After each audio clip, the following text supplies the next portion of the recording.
कि या अल्लाह या रहमान या करीम या रहीम या अल्लाह या रहमान और काले कलर का जींस से लाल लगा दिए स्टाइल है स्टाइल। बाप मेहनत कर करके पैसा लाया है, हलाल पैसा बाप लाया कमा करके, और बेटे को पैसा दिया वहां पर, और बेटा ईद के मौके पर जाता है और एक जींस के शोरूम में जाता है और यहाँ से कटा यहाँ से फटा वो जींस कर लेता है। बाप का बेटा क्या किया, कहा कि अब्बा ये तो फैशन है। और माँ कहती है क्या मोहल्ला में, हमारा बेटा का हीरो है गांव का बहुत बड़ा, क्या बात, अरे इतना बड़ा मोबाइल लेके चलता, उसको तो ऑनलाइन भी करने आता है, रात रात भर हमारा बेटा मोबाइल पर रहता है।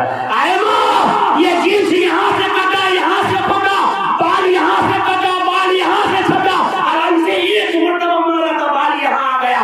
तेरा बेटा जो है गाँव का हीरो हो सकता है, इसके चंपारण का हीरो हो सकता है, वो चाइना का चोर हो सकता है, लेकिन वो नबी का गुलाम नहीं हो सकता, वो नबी का उम्मती नहीं हो सकता।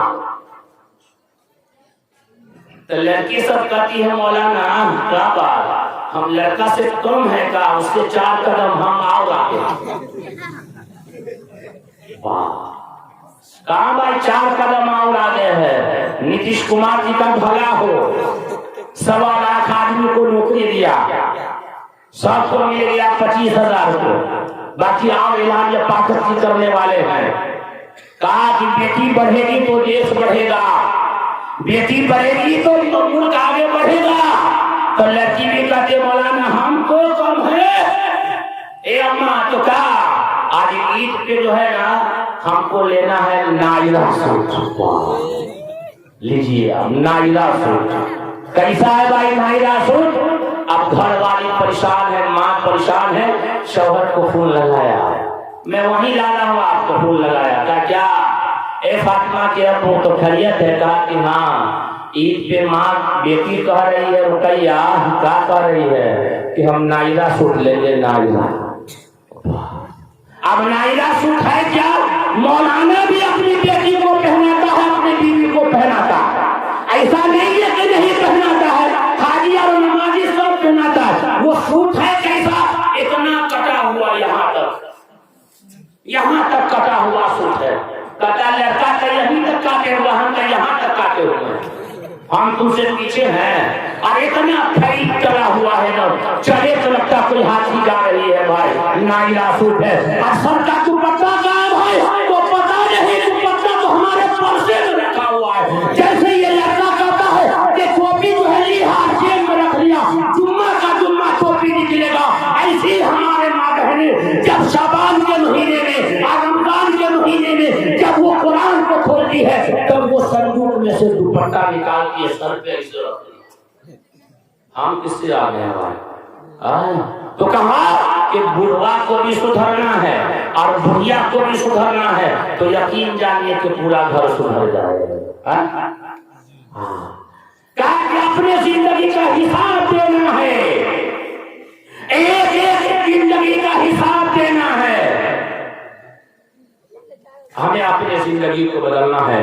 तो जो है ऋग्वेद के मंडल नंबर 10 सूक्त नंबर 82 मंत्र नंबर 3 जो यहाँ के हर इंसान को अपने जो है किए हुए कर्मों का हिसाब देना है। तो जैसे उसने कहा कि ऐ बेटी तुम्हारा मजदूर ठीक नहीं है, तुमको देखता भी आंख भी मारता है, तो कहता फौरन हजरत जो है बादशाह की बीवी समझ गई कि बूढ़ी के दिल में कुछ जो है बदगुमानी आ गई है। कहा कि ऐ बूढ़ी अम्मा, कहा क्या जिसको तुम बुरा भला कहते हो ये हमारा शौहर है और इस मुल्क का बादशाह है, उमर बिन अब्दुल अजीज है।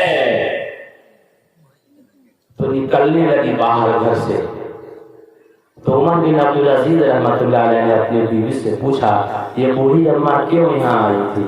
तो कहा कि बूढ़ी अम्मा कुछ बोल नहीं रही है, सिर्फ इतना कह रही है ये उजड़ा हुआ घर मेरे घर को क्या बसाएगा, ये उजड़ा हुआ घर मेरे घर को क्या बसाएगा। तो उमर बिन अब्दुल अजीज रहमतुल्लाह अलैह ने कहा ऐ बूढ़ी अम्मा, ये उजड़ा हुआ घर यूं ही नहीं उजड़ा है, हजारों मकान को बसाने के बाद, हजारों घर बनाने के बाद ये मकान उजड़ा है, ये यूं ही नहीं उजड़ा, हमारे पास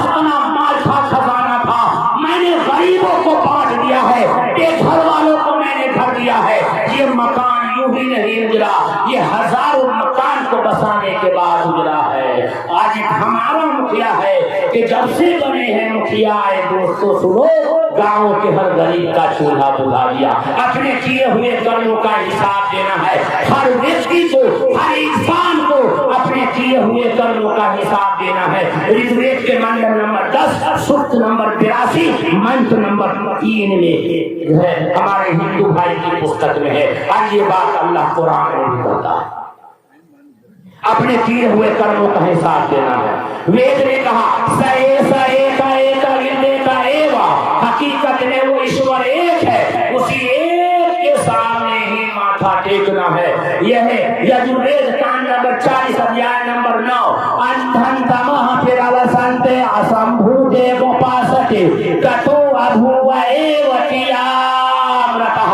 जो लोग पेड़ की, पौधा की, हवाओं की, सूरज की, मिट्टी की, आग की पूजा करते हैं वो घोर अंधकार में गिरेंगे और उससे भी गहरे नरक में वो आदमी गिरेंगे जो अपने हाथ से बनाई हुई चीजों की पूजा करते हैं। वेद ने कहा न तस्य प्रतिमा से यस्य नाम महद्दसः। उस ईश्वर की कोई मूर्ति नहीं है, उसका कोई ढांचा नहीं है, उसका कोई स्टेचू नहीं है, उसका कोई फोटो नहीं है। वो जो निराकार है, वो प्रकाश है, वो रोशनी है, वो दिखाई नहीं देता, वो महसूस किया जाता है। तो हम सबका पैदा करने वाला ईश्वर एक ईश्वर के अलावा किसी की पूजा नहीं करनी, उसी एक को ही मानना है। जैसे हमारी शादी हो गई और हमारी बीवी हमसे कहे मौलाना हम आपकी भी बीवी हैं, और सामने जो इंजीनियर साहब है उसकी भी बीवी है पार्टनर में, तो उसको आप रखिएगा?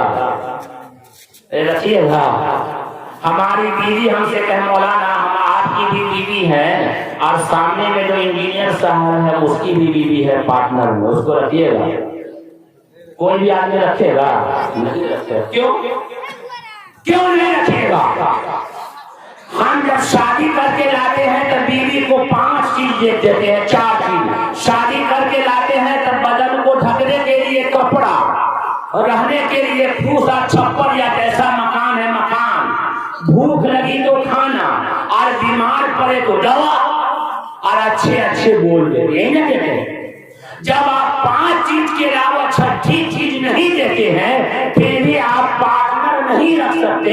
वो ईश्वर, वो अल्लाह, वो गॉड जो सब कुछ हमें फ्री में दिया, आंख दिया, पांव दिया, कान दिया, सब कुछ दिया, वो पार्टनर में कभी किसी को गवारा नहीं कर सकता। तो एक बात ये है, हम सबका पैदा करने वाला ईश्वर एक। दूसरी बात, ए भाई वो जो है भाई हमारा जो सो रहा है आपके बाजू में, उसको थोड़ा सा उठा दीजिए, हल्का सा। हिंदू भाई है कौन? ये हिंदू भाई है कौन? दूसरी बात, ये हिंदू भाई है कौन? थोड़ा इसको समझना है। आज मुसलमानों के दिमाग में एक बात है, ये हिंदू भाई हमारे दुश्मन है, हमारे गैर है। नहीं मेरे भाइयों, ये गैर नहीं है, ये हमारे दुश्मन नहीं है, ये हमारे भाई है। ये हजरत आदम की औलाद है, ये आदि मानव की औलाद है। ईश्वर ने सबसे पहले जिस इंसान को इस धरती पर भेजा उसका नाम है आदि मानव, उसका नाम है आदि मानव। उसी को अरबी में कहते हैं आदम अलैहिस्सलाम, और वो हम सबके माता पिता है। इस संसार में जितने भी इंसान आए हैं उसके बाप का नाम है आदि मानव, यानी आदम अलैहिस्सलाम। तो एक माँ बाप की औलाद आपस में भाई भाई कहलाती है या दुश्मन कहलाती है? एक बाप के 10 बेटे हो, दुश्मन कहलाएंगे या भाई भाई कहलाएंगे? भाई भाई। ये हिंदू भाई हजरत आदम की औलाद है ना, ये आदि मानव की औलाद है ना, हम भी हजरत आदम की औलाद है ना, तो हम लोग आपस में दुश्मन है या भाई है? ये भाई न है। तो ये हिंदू भाई हमारे भाई है, और इसका सबूत मैं आपको दे देता हूँ, इसका सबूत मैं आपको दे देता हूँ। इसी इंडिया की धरती पर, इसी भारत की धरती पर जब अंग्रेज ने कब्जा किया था, गोरों ने कब्जा किया था, अंग्रेजों ने गुलाम बनाया था, भारत के लोगों पर कब्जा किया था, अपना कब्जा जमाया था। हम लोग भारत के जो है अंग्रेजों के गुलाम बने हुए थे।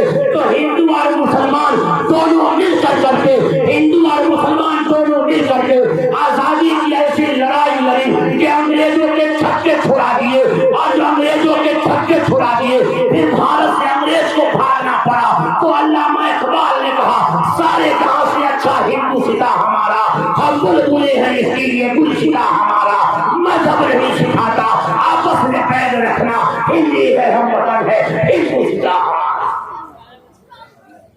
जब अंग्रेज ने कब्जा किया था तो हम दोनों आदमी लड़े थे, हम दोनों ने आजादी की लड़ाई लड़े, फिर अंग्रेजों से हिंदुस्तान को आजाद कराया। तो अल्लामा इकबाल ने कहा, ऐ आप मुझे गंगा वो दिन है याद तुझको, उतरा तेरे किनारे जब कारवा हमारा। यूनान मिस्र रोमा, जो मुल्क हिंदुस्तान पर, भारत पर पूरी निगाह डालता है, पूरी नजर डालता है, सबसे पहले उसके आंख को निकाल लिया जाएगा, हमें कोई नहीं मिटा सकता। यूनान मिस्र रोमा सब मिट गए जहां से, अब तक यहाँ है बाकी नामो निशा हमारा।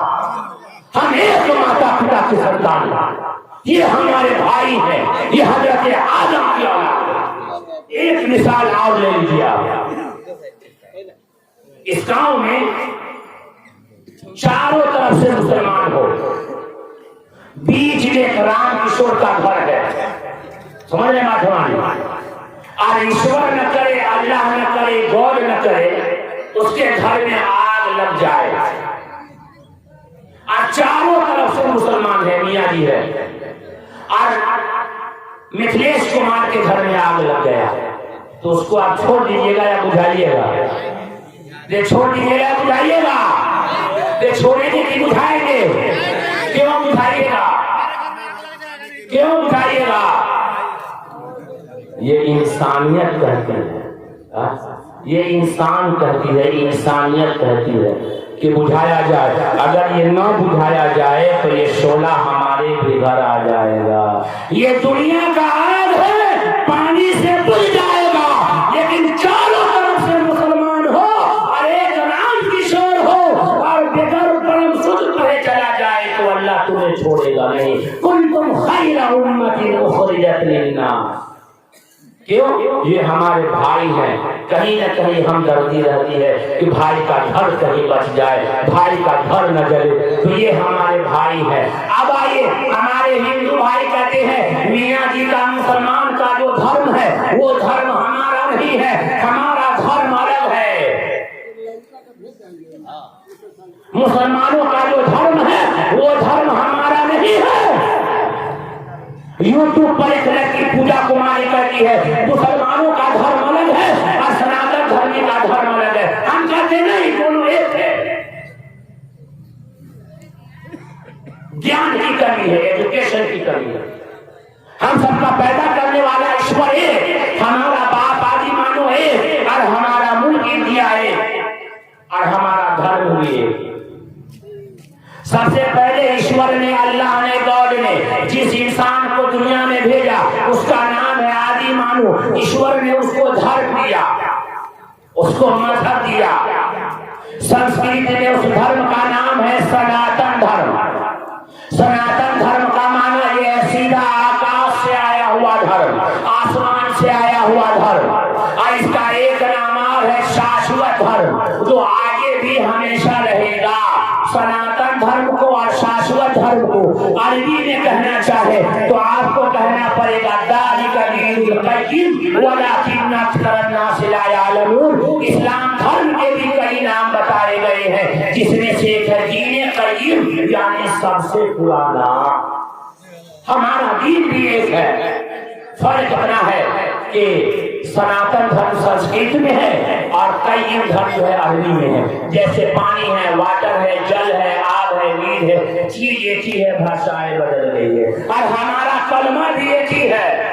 जो कलमा हम पढ़ते हैं वही कलमा हमारे हिंदू भाई भी पढ़ते हैं। हाँ, हम जो कलमा पढ़ते उसका नाम है कलमा तैयबा, और हमारे हिंदू भाई जो कलमा पढ़ते उसका नाम है परम सूत्र। और कितना मुसलमान है जिसको याद भी नहीं होगा कलमा।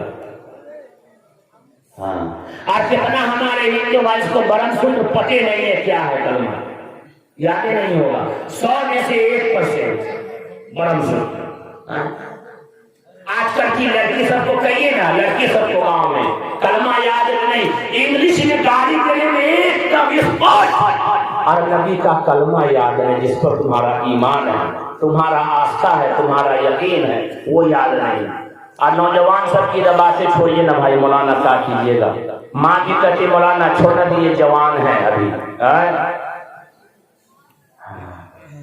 जो कलमा हम पढ़ते वही कलमा हमारे हिंदू भाई पढ़ते हैं। हिंदू भाई जो कलमा पढ़ते उसका नाम है परम सूत्र। एकम बरहमम द्वितीय नास्ते नहना नास्ते कीचन, एकम बरहमम द्वितीय नास्ते नहना नास्ते कीचन, के ब्रह्मा एक है। ब्रह्मा बोलते हैं इस संसार के बनाने वाले को, इस संसार के चलाने वाले को, के ब्रह्मा एक है, दूसरा नहीं है, नहीं है, नाम मात्रे भी नहीं है, यानी एक ब्रह्मा के अलावा दूसरा नहीं है, नहीं है, नाम मात्रे भी नहीं है। इसको कहते हैं परम सूत्र, वेदों का सार कहते हैं इसको, और कलमा का सार कहते हैं, अरबी में कहते हैं ला इलाहा इल्लल्लाह मुहम्मदुर रसूलुल्लाह। अल्लाह के सिवा कोई पूजनीय नहीं, अल्लाह के सिवा कोई माबूद नहीं, मुहम्मदुर रसूलुल्लाह, मोहम्मद सल्लल्लाहु अलैहि वसल्लम पूजनीय नहीं बल्कि ईश्वर के दूत है, मैसेंजर है, पैगाम पहुंचाने वाले हैं। हमारा पैदा करने वाला ईश्वर एक, हमारा धर्म एक, हमारा बाप एक, हमारा देश एक, हमारा परम सूत्र एक, तो हम दुश्मन हो ही नहीं सकते। और हम जो नमाज पढ़ते हैं वही नमाज हमारे हिंदू भाई पढ़ते हैं। संस्कृत में उसका नाम है साष्टांग प्रणाम। देख लीजिए पूजा करने का तरीका। आज हमारे हिंदू भाई जो पूजा करते हैं शायद के वेदों के अनुसार ठीक ठाक नहीं करते हैं। 7 अंकों को ईश्वर के सामने टेकना, ये संस्कृत में है। कहते हैं 7 अंकों को ईश्वर के सामने टेकना, यानी साष्टांग प्रणाम। उसको अरबी में कहते हैं सलात, यानी उसको अरबी में कहते हैं नमाज। साष्टांग ये कहते हैं कि 8 चीजें जो है जमीन से लगाना, जैसे खड़े होते हैं कयाम में, 2 पांव लगता है, 2 ठेवना लगता है, 2 हाथ लगता है, पेशानी और नाक लगता है, जो सजदे की हालत में जाते हैं उसको कहते हैं साष्टांग प्रणाम। इसी को अरबी में कहते हैं सलात, यानी नमाज। तो हमारा पूजा करने का तरीका भी यही है, लेकिन हमारे हिंदू भाइयों को मालूम नहीं है। ये काम करेगा कौन, ये बात बताएगा कौन? कहा कि ये बात बताने के लिए अब कोई नबी नहीं आया है, अब आखिरी नबी आ गए हैं, अब कोई नबी नहीं आएगा।